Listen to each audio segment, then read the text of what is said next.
ಸ್ವಾಗತ. ಎಲ್ಲರೂ ಹೇಗಿದ್ದೀರಾ? ಐ ಹೋಪ್ ಎಲ್ಲರೂ ಸಹ ಚೆನ್ನಾಗಿದ್ದೀರಾ ಅಂತ ಭಾವಿಸ್ತಾ ಸ್ನೇಹಿತರೆ. ಸೊ ಬನ್ನಿ, ಇವತ್ತಿನ ವಿಡಿಯೋದಲ್ಲಿ ಒಂದು ಟೇಸ್ಟಿಯಾಗಿ ಮತ್ತು ಈಸಿಯಾಗಿ ಒಂದು ಕಡಿಮೆ ಒಂದು ಸಾಮಗ್ರಿಗಳಿಂದ ಮಾಡುವಂತಹ ಒಂದು ಬದನೆಕಾಯಿ ಪಲ್ಯವನ್ನು ನಾನು ಶೇರ್ ಮಾಡ್ತಾ ಇದ್ದೀನಿ ಸ್ನೇಹಿತರೆ. ಯಾವ ರೀತಿ ಮಾಡೋದು ಅಂತಂದು ಹೇಳಿ ನೋಡಿ. ಇದು ನಮ್ಮ ಒಂದು ಗಿಡದಲ್ಲಿಯೇ ಬೆಳೆದಿರುವಂತಹ ಬದನೆಕಾಯಿ. ಇಷ್ಟೊಂದು ಸಿಕ್ಕಿದೆ ಇದು. ನಾವೇ ನಮ್ಮ ಮನೆ ಹತ್ರ ಬೆಳೆದಿರುವಂಥದ್ದು. ಇದು ತುಂಬಾ ಚೆನ್ನಾಗಿರುತ್ತೆ ಚಟ್ನಿ ಮಾಡೋದಕ್ಕೆ. ಮೊನ್ನೆ ಒಂದು ಲಾಸ್ಟ್ ವಿಡಿಯೋದಲ್ಲಿ ಶೇರ್ ಮಾಡಿದ್ದೆ ಬದನೆಕಾಯಿ ಚಟ್ನಿ, ಸುಟ್ಟು ಬದನೆಕಾಯಿ ಚಟ್ನಿ. ಇದೇ ರೀತಿಯಾದಂಥ ಬದನೆಕಾಯಿಯಿಂದ ಮಾಡಿದ್ದು. ಸೊ ಇವತ್ತು ಬಂದ್ಬಿಟ್ಟು ಪಲ್ಯವನ್ನು ಅಂದರೆ ಓಳು ಬದನೆಕಾಯಿ ಪಲ್ಯವನ್ನು ಮಾಡ್ತಾಯಿದ್ದೀನಿ ಸ್ನೇಹಿತರೆ. ಎಣ್ಣೆಗಾಯಿ ಪಲ್ಯ ಅಲ್ಲ, ಎಣ್ಣೆಗಾಯಿ ಪಲ್ಯ ಮಾಡೋದಕ್ಕೆ ಚಿಕ್ಕ ಚಿಕ್ಕ ಇರಬೇಕು. ದೊಡ್ಡ ಸೈಜಲ್ಲಿದ್ದಾವೆ ನೋಡಿ. ಹಾಗಾಗಿಬಿಟ್ಟು ಓಳು ಅಂದರೆ ಚಿಕ್ಕ ಚಿಕ್ಕ ಪೀಸ್ಗಳನ್ನಾಗಿ ಈ ರೀತಿಯಲ್ಲಿ ಹೆಚ್ಕೊಂಡ್ಬಿಟ್ಟು ಇದಕ್ಕೆ ಒಂದು ಸ್ವಲ್ಪ ಅರಿಶಿಣದ ಪುಡಿ, ಆಮೇಲೆ ಒಂದು ಸ್ವಲ್ಪ ಉಪ್ಪನ್ನು ಹಾಕಿ ಈ ರೀತಿ ನೀರಲ್ಲೇ ಹಾಕಿಡಬೇಕು. ಏಕೆಂದರೆ ನೋಡಿ, ಬದನೆಕಾಯಿ ಕಪ್ಪಾಗ್ತವೆ ನೀರಲ್ಲಿ ಹಾಕಲಿಲ್ಲ ಅಂದರೆ. ಆಮೇಲೆ ಅರಿಶಿಣವನ್ನು ಹಾಕಬೇಕು, ಕಲರ್ ಚೇಂಜ್ ಆಗೋದಿಲ್ಲ. ಆಮೇಲೆ ಏನಾದರೂ ಕೆಮಿಕಲ್ ಆ ಥರ ಇದ್ದರೆ ಇದಾಗುತ್ತೆ ಅನ್ನೋದಕ್ಕೆ ಕೆಮಿಕಲ್ ಏನೂ ಹಾಕಿಲ್ಲ. ನಾವೇ ಬೆಳೆದಿರುವಂಥ ಬದನೆಕಾಯಿ ಇದಲ್ವ, ಹಾಗಾಗಿಬಿಟ್ಟು ಸೊ ಈ ರೀತಿಯಲ್ಲಿ ಹೆಚ್ಕೊಂಡಿದ್ದೀನಿ ಚಿಕ್ಕ ಚಿಕ್ಕ ಹೋಳುಗಳನ್ನಾಗಿ. ಈಗ ಪಾತ್ರೆಯನ್ನು ಇಟ್ಬಿಟ್ಟು ಸ್ವಲ್ಪ ಎಣ್ಣೆಯನ್ನು ಹಾಕಿದ್ದೀನಿ ನಾನು ಪಲ್ಯವನ್ನು ಮಾಡೋದಕ್ಕೆ.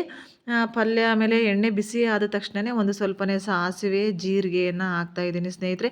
ತುಂಬ ಅಂದರೆ ತುಂಬಾ ಚೆನ್ನಾಗಿರುತ್ತೆ ಪಲ್ಯ. ಬೇಗನೆ ಮಾಡ್ಬೋದು ನಾವು ಚಪಾತಿಗೆ, ರೊಟ್ಟಿಗೆ, ಅಕ್ಕಿ ರೊಟ್ಟಿಗೆ ಆಗಿರ್ಬೋದು, ಜೋಳದ ರೊಟ್ಟಿ ಎಲ್ಲದಕ್ಕೂ ಸಹ ಚೆನ್ನಾಗಿರುತ್ತೆ ಪಲ್ಯ. ಒಂದ್ಸರಿ ಟ್ರೈ ಮಾಡಿ, ಈಸಿ ಮೆಥಡ್ಡು. ಒಂದ್ಸರಿ ಟ್ರೈ ಮಾಡಿ ನೋಡಿ. ಒಂದು ಸ್ವಲ್ಪ ಕಡಲೆಬೇಳೆಯನ್ನು ಹಾಕ್ತಾಯಿದ್ದೀನಿ ನಾನು. ಕಡಲೆಬೇಳೆಯನ್ನು ಹಾಕಿದರೆ ಬದನೆಕಾಯಿ ಪಲ್ಯ ತುಂಬಾ ಚೆನ್ನಾಗಾಗುತ್ತೆ.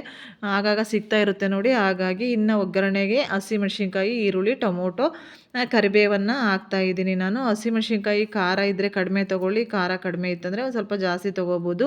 ಇವು ಬಂದುಬಿಟ್ಟು ಖಾರ ಇರಲಿಲ್ಲ, ಹಾಗಾಗಿಬಿಟ್ಟು ಒಂದು ಸ್ವಲ್ಪ ಜಾಸ್ತಿ ಅಂದರೆ ಒಂದು 7ರಿಂದ ಒಂದು 8 ಹಸಿಮೆಣ್ಸಿನ್ಕಾಯಿ ತೊಗೊಂಡಿದ್ದೀನಿ ನಾನು.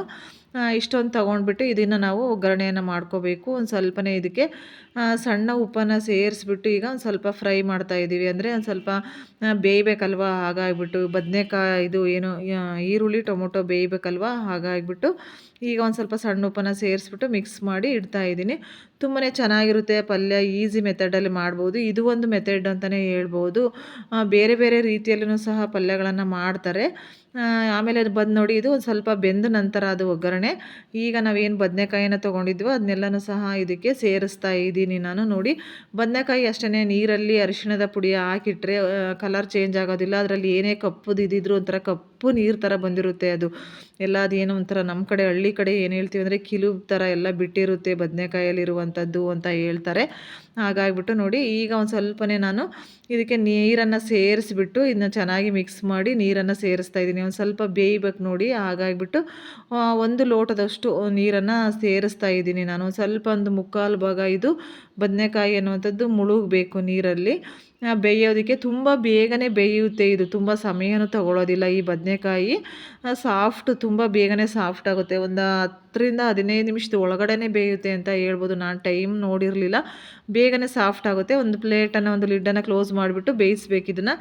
ಲಿಡ್ಡನ್ನು ಕ್ಲೋಸ್ ಮಾಡಿದರೆ ಆ ಒಂದು ಬೇಗೆ ತುಂಬ ಬೇಗ ಬೇಯುತ್ತೆ ಬದನೆಕಾಯಿ. ನೋಡಿ, ಈಗ ಆಲ್ರೆಡಿ ಬೆಂದಿದೆ ಇದು, ಸಾಫ್ಟ್ ಆಗಿದೆ. ಇಷ್ಟೇ ಸಾಕು. ಫುಲ್ಲು ಬೇಯಿಸೋದಕ್ಕೆ ಹೋಗಬಾರ್ದು. ಇನ್ನೊಂದು ಸ್ವಲ್ಪ ಗಟ್ಟಿ ಥರ ಇದೆ ಅನ್ನುವಾಗಲೇ ನಾವು ಎಲ್ಲ ರೀತಿಯಾದಂಥ ಮಸಾಲೆಯನ್ನು ಸೇರಿಸ್ಬೇಕಾಗುತ್ತೆ. ಇಲ್ಲ ಅಂದರೆ ಏನಾಗುತ್ತೆ ಅಂದರೆ ಇದು ಸ್ವಲ್ಪ ಜಾಸ್ತಿ ಬೇಯಿಸ್ಕೊಂಡ್ವಿ ಅಂದರೆ ತುಂಬ ಪಲ್ಯ ಅನ್ನುವಂಥದ್ದು ಬದನೆಕಾಯಿ ಎಲ್ಲನೂ ಒಂಥರ ನುಣ್ಣಗೆ ಸ್ಮ್ಯಾಶ್ ಥರ ಆಗಿಬಿಟ್ಟಿರುತ್ತೆ. ಹಾಗಾಗಿಬಿಟ್ಟು ಒಂದು ಸ್ವಲ್ಪ ಗಟ್ಟಿ, ಇವೆಲ್ಲ ಹೋಳುಗಳೇನಿದ್ದಾವೆ ಒಂದು ಸ್ವಲ್ಪ ಗಟ್ಟಿ ಇದ್ದಾಗಲೇ ಒಂದು ಸ್ವಲ್ಪ ನೋಡ್ಕೊಳ್ಳಿ. ಇನ್ನೊಂದು ಸ್ವಲ್ಪ ಗಟ್ಟಿ ಇದೆ, ಜಾಸ್ತಿನೂ ಏನು ಸಾಫ್ಟ್ ಆಗಿಲ್ಲ ಅನ್ನುವಾಗ ನಾವು ಎಲ್ಲನೂ ಮಸಾಲೆಯನ್ನು ಸೇರಿಸ್ಬೇಕು. ಎಲ್ಲ ಮಸಾಲೆ ಅಂದರೆ ಮನೆಯಲ್ಲೇ ಇರುವಂಥದ್ದೇ ಸ್ನೇಹಿತರೆ. ಬೇರೆ ಇದಕ್ಕಾಗಿ ಸಪ್ರೇಟ್ ಏನು ಮಿಕ್ಸಿ ಮಾಡ್ಕೊಳ್ಳೋದು ಆ ಥರ ಏನು ಮಾಡಿಲ್ಲ ನಾನು. ಸಿಂಪಲಾಗಿ ಮಾಡುವಂಥ ಪಲ್ಯ, ಆದರೆ ಟೇಸ್ಟಿಯಾಗಿರುತ್ತೆ, ತುಂಬ ರುಚಿಯಾಗಿರುತ್ತೆ. ಆಮೇಲೆ ಬೇಗನೆ ಮಾಡ್ಬೋದು. ಒಂದು ಸರಿ ಟ್ರೈ ಮಾಡಿ ನೀವು. ನಾನು ಆಗ ಒಂದು ಸ್ವಲ್ಪನೇ ಉಪ್ಪನ್ನು ಸೇರಿಸಿದ್ದೆ ಒಗ್ಗರಣೆಗೆ, ಬದನೆಕಾಯಿಗೆ ಸೇರಿಸಿರಲಿಲ್ಲ ನೋಡಿ. ಹಾಗಾಗಿಬಿಟ್ಟು ಈಗ ಒಂದು ಸ್ವಲ್ಪ ಬದನೆಕಾಯಿಗೆ ಟೇಸ್ಟಿಗೆ ತಕ್ಕನಾಗೆ ಒಂದು ಸ್ವಲ್ಪ ಉಪ್ಪನ್ನು ಸೇರಿಸ್ತಾ ಇದ್ದೀನಿ. ಆಮೇಲೆ ಬೇಕಾದರೆ ಕಡಿಮೆ ಆದರೆ ಮತ್ತೆ ಸೇರಿಸ್ಕೊಳ್ಳೋಣ. ಮತ್ತು ಉಪ್ಪು ಕಡಿಮೆನೇ ಇರಬೇಕಲ್ವ, ಮತ್ತು ಜಾಸ್ತಿ ಆಯಿತು ಅಂದರೆ ಅದು ಮತ್ತೆ ತಿನ್ನೋದಕ್ಕೆ ಬರೋದಿಲ್ಲ. ಹಾಗಾಗಿಬಿಟ್ಟು ಈಗ ಒಂದು ಸ್ವಲ್ಪನೇ ಸೇರಿಸ್ಬಿಟ್ಟು ಈಗ ನಾನು ಒಂದು ಅರ್ಧ ಬಟ್ಲಷ್ಟು ಕಾಯಿ ತುರಿಯನ್ನು ತುರ್ಕೊಂಡಿದ್ದೆ. ಇದು ಅಷ್ಟೇ ನಮ್ಮ ತೋಟದಲ್ಲಿ ಬೆಳೆದಿರುವಂಥದ್ದೇ ಕೊಬ್ಬರಿ. ನಾವು ಪ್ರತಿನಿತ್ಯ ಏನೇ ಅಡುಗೆ ತಿಂಡಿ ಮಾಡಲಿ, ಪಲ್ಯ ಮಾಡಲಿ, ಸಾಂಬಾರು ಮಾಡಲಿ ಹಸಿ ಕಾಯಿ ತುರಿ ಇಲ್ಲದೆ ಮಾಡೋದೇ ಇಲ್ಲ ನಾನು. ನಮ್ಮ ಮನೆಯಲ್ಲೇ ಇರ್ತಾವಲ್ವ, ಹಾಗಾಗಿಬಿಟ್ಟು ಈಗ ನಾನು ಆ ಒಂದು ಕಾಯಿ ತುರಿಯನ್ನು ಸೇರಿಸಿ ಒಂದು ಸ್ವಲ್ಪ ಮಿಕ್ಸ್ ಮಾಡ್ತಾ ಇದ್ದೀನಿ. ಕೊಬ್ಬರಿ ತುರಿ ಅಂತೂ ಆರೋಗ್ಯಕ್ಕೂ ಒಳ್ಳೆಯದು, ಹಸಿಕಾಯಿ. ಹಾಗಾಗಿಬಿಟ್ಟು ಇನ್ನು ಯಾವುದೇ ಡಿಶ್ಗಾಗಲಿ ಒಂದು ಸ್ವಲ್ಪ ಸೇರಿಸಿ ನಾವು ಊಟ ಮಾಡಿದರೆ ತುಂಬ ಚೆನ್ನಾಗಿರುತ್ತೆ. ನೋಡಿ, ಈಗ ಸಾಂಬಾರು ಪುಡಿಯನ್ನು ಸೇರಿಸ್ತಾ ಇದ್ದೀನಿ ನಾನು. ಇದು ತುಂಬಾ ಚೆನ್ನಾಗಿರುತ್ತೆ. ಇದು ಅಂಗಡಿಯಲ್ಲಿ ತೊಗೊಂಡು ಬಂದಿರುವಂಥ ಸಾಂಬಾರು ಪುಡಿ. ನಾನು ಮಾಡಿರುವಂಥದ್ದು ಖಾಲಿಯಾಗಿದೆ, ಮಾಡ್ಕೋಬೇಕು. ಎಲ್ಲನೂ ಐಟಮ್ಸ್ ತೊಗೊಂಬಂದಿದ್ದೀನಿ, ಇನ್ನು ಮಾಡಿಲ್ಲ ನಾನು. ಹಾಗಾಗಿಬಿಟ್ಟು ಇದು ನಮ್ಮಮ್ಮ ತಂದು ಕೊಟ್ಟಿತ್ತು ಊರಿಂದ ಬರುವಾಗ. ಅವರು ಇದನ್ನೇ ಯೂಸ್ ಮಾಡ್ತಾರಂತೆ, ಹಾಗಾಗಿ ಚೆನ್ನಾಗಿದೆ ಅಂತಂದು ಹೇಳ್ಬಿಟ್ಟು ಸೊ ನಾನು ಅದನ್ನೇ ಯೂಸ್ ಮಾಡ್ತೀನಿ. 1.5 ಸ್ಪೂನಷ್ಟು ಹಾಕಿದೆ ನಾನು.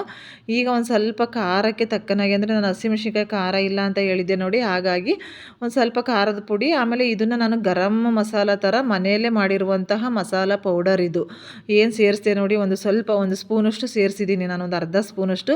ಇದನ್ನು ಸೇರಿಸೋದ್ರಿಂದ ಟೇಸ್ಟು, ಫ್ಲೇವರು ಎಲ್ಲ ಚೆನ್ನಾಗಿರುತ್ತೆ. ಹಾಗಾಗಿಬಿಟ್ಟು ನಾನು ಮನೆಯಲ್ಲೇ ಮಾಡ್ಕೊಳ್ತೀನಿ. ಒಂದು ರೀತಿ ಎಲ್ಲ ಒಂದು ಸ್ಪೈಸಸ್ನೆಲ್ಲನೂ ಸಹ ಹುರಿದ್ಬಿಟ್ಟು ಮನೆಯಲ್ಲೇ ಮಿಕ್ಸಿ ಮಾಡ್ಕೊಳ್ತೀನಿ. ಎಲ್ಲ ಈ ರೀತಿ ಪಲ್ಯಗಳಿಗೆ ಅದಕ್ಕೆಲ್ಲ ಹಾಕ್ತಾ ಇರ್ತೀನಿ. ತುಂಬ ಚೆನ್ನಾಗಿರುತ್ತೆ. ಆ ಒಂದು ಗರಂ ಮಸಾಲಾನ ಹೊರಗಡೆ ತರೋದ್ರ ಬದಲು ಮನೆಯಲ್ಲೇ ಮಾಡ್ಕೋಬೋದು. ನಾನು ಮನೆಯಲ್ಲೇ ಮಾಡ್ಕೊಳ್ತೀನಿ. ಈಗ ನೋಡಿ, ಎಲ್ಲ ಮಿಕ್ಸ್ ಮಾಡಿದೆ. ಒಂದು ಸ್ವಲ್ಪ ಗಟ್ಟಿ ಥರ ಅನ್ನಿಸ್ತದು. ಇನ್ನೊಂದು ಸ್ವಲ್ಪ ಕುದಿಬೇಕು ನೋಡಿ ಮಸಾಲೆ ಎಲ್ಲ ನಾವು ಸೇರಿಸಿದ ಮೇಲೆ. ಹಾಗಾಗಿಬಿಟ್ಟು ನಾನು ಇನ್ನೊಂದು ಸ್ವಲ್ಪ ನೀರನ್ನು ಮಿಕ್ಸ್ ಮಾಡ್ಕೊಳ್ತಾ ಇದ್ದೀನಿ. ಆಮೇಲೆ ಇದು ಒಂದು ಸ್ವಲ್ಪ ಕುದ್ದ ನಂತರ ಏನಾಗುತ್ತೆ ಅಂದರೆ ಒಂದು ಸ್ವಲ್ಪ ಗಟ್ಟಿಯಾಗುತ್ತೆ. ಹಾಗಾಗಿ ನಾನು ಇನ್ನೊಂದು ಸ್ವಲ್ಪ ನೀರನ್ನು ಸೇರಿಸ್ಕೊಂಡೆ. ನೀರನ್ನು ಸೇರಿಸ್ಕೊಂಡು ಮತ್ತೆ ಎಲ್ಲನೂ ಸಹ ಮಿಕ್ಸ್ ಮಾಡಿಕೊಂಡೆ ನೋಡಿ.